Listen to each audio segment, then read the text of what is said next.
We are living in a world similar to that of Babylon 5, Season 5. Does this sound weird? You don't know what Babylon 5 is? What does this have to do with politics and society? Let me explain, and I hope this will make sense.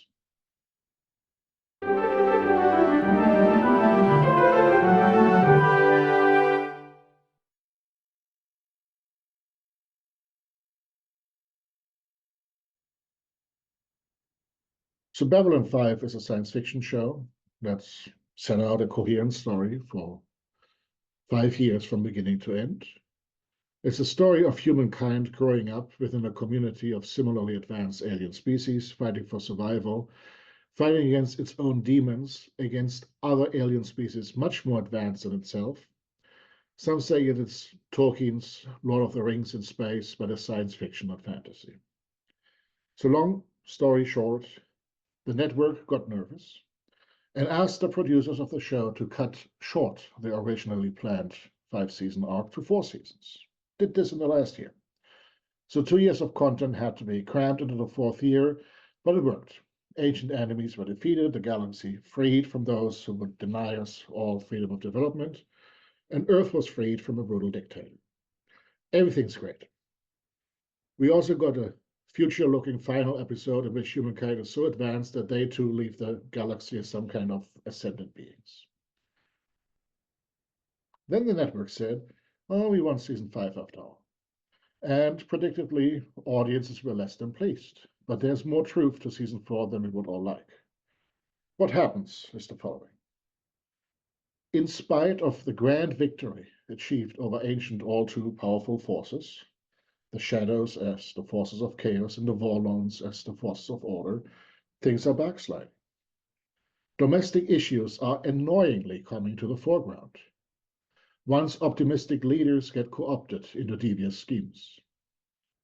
So in the greatest act of symbolism, even one main character who has risen to a position of power, intent on doing good, is implanted by the sore losers with a being called a keeper, which manipulates all his actions. And then, once he realizes what has happened, he can't tell the truth about it, but he tells it, and it reveals the metaphor. He tells a friend the age-old truth about leadership. When we first met, I had no power and all the choices I could ever want. Now I have all the power I could ever want and no choices at all. No choice at all.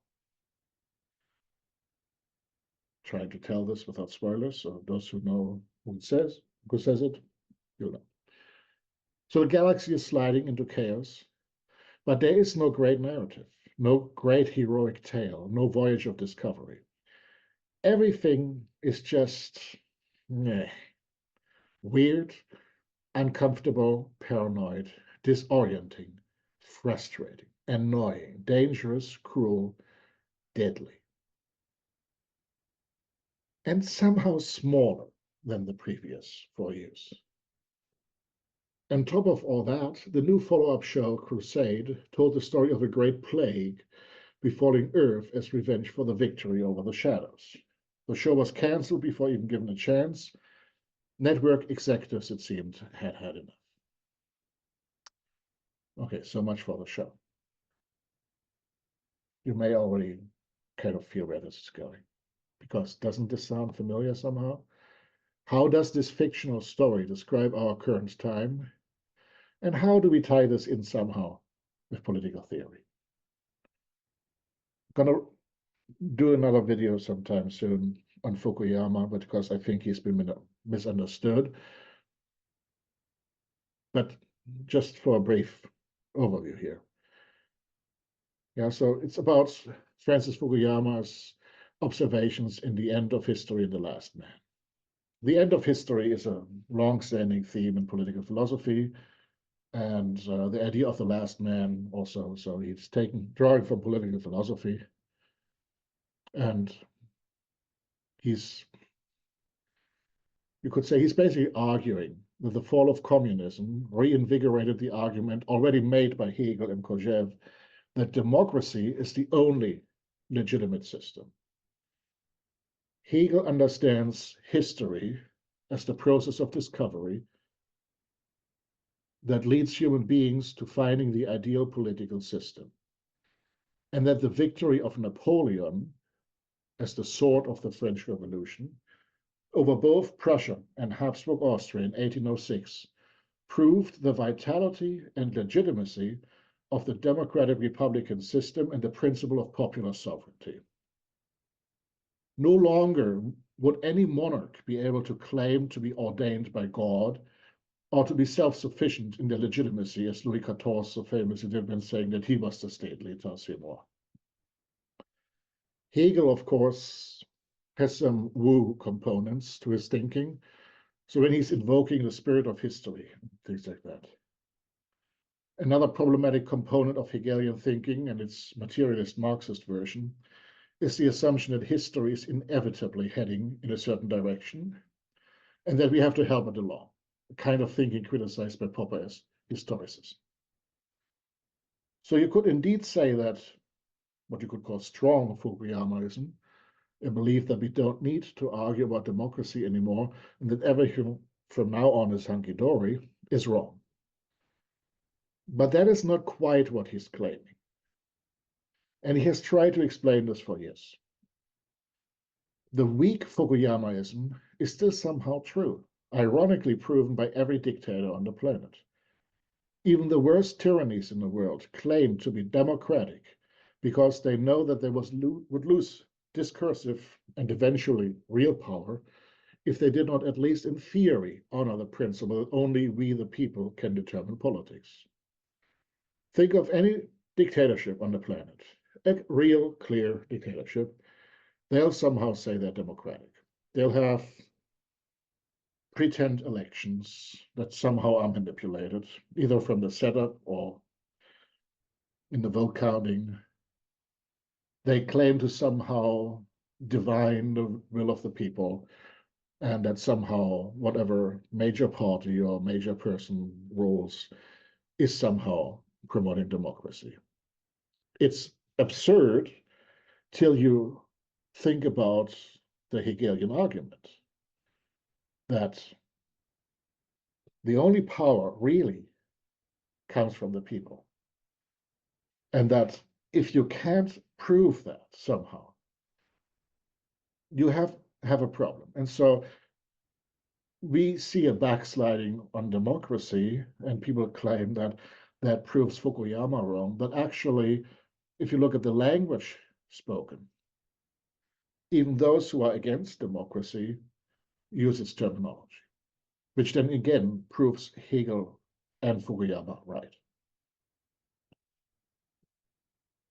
But the triumphalism that some people associate with Fukuyama, like Cold War shows, the American model is now victorious all over the planet, that obviously hasn't happened. And so what Babylon 5 shows is this absurdity of strong or overblown Fukuyamaism, or the belief that with the fall of communism, things would be great and we'd only have small problems left to solve. So if you look around here, it's clear that things are not great. Since 9/11, 2001, by the way, I'm freaked out that most of my students have been born after that date.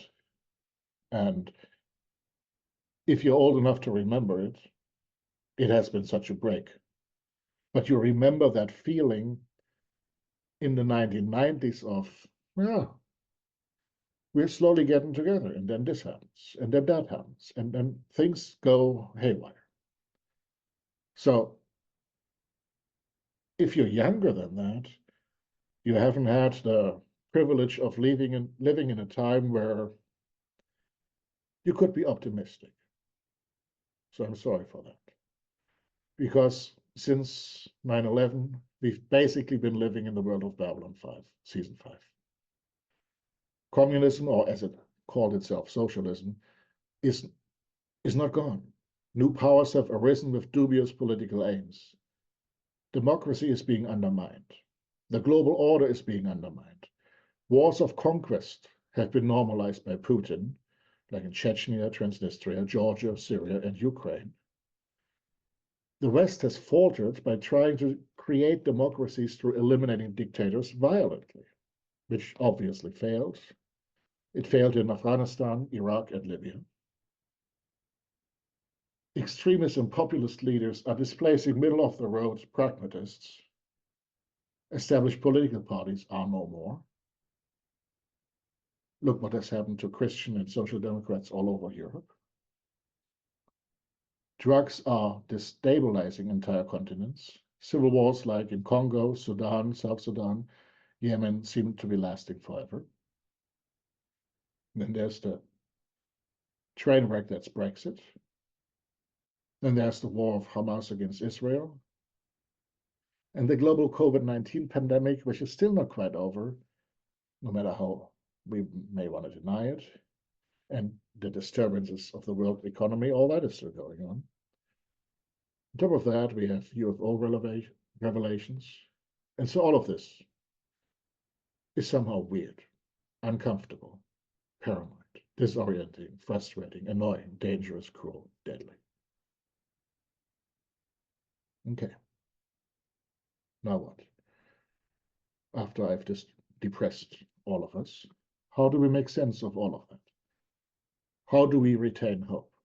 Is there a path for us to find some hope again? Some way to focus on the greater good, on creating a better future for all, a better world for all, or at least survival. So this is where maybe actually Babylon 5 can help. It eventually showed that out of the deepest chaos, there can come hope and light again. Given that it was so close in predicting the kind of nauseating and brutal world we are all living in today, maybe its final message of hope can be a guiding light as well. So J. Michael Straczynski, the creator of Babylon 5, was right before, maybe. He's right now.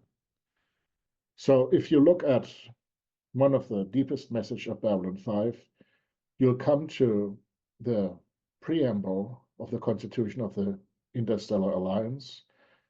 Now you can click on the link below for a video where it's spoken by the words of the characters John Sheridan and Chikal, probably better than me, but it's I would ask you to click on that. I'm not going to read all of that here, and to have this speak for you. It's basically a question that no matter how much pain we've gone through, no matter how much darkness, we are one. We are the voice of the universe, the soul of creation, the fire that will light the way to a better future. We are one. It's a message of kindness. Maybe we should try that sometimes. Thank you very much. I'm Dr. Philipp Kneis. This is Erratic Attempts, and see you soon.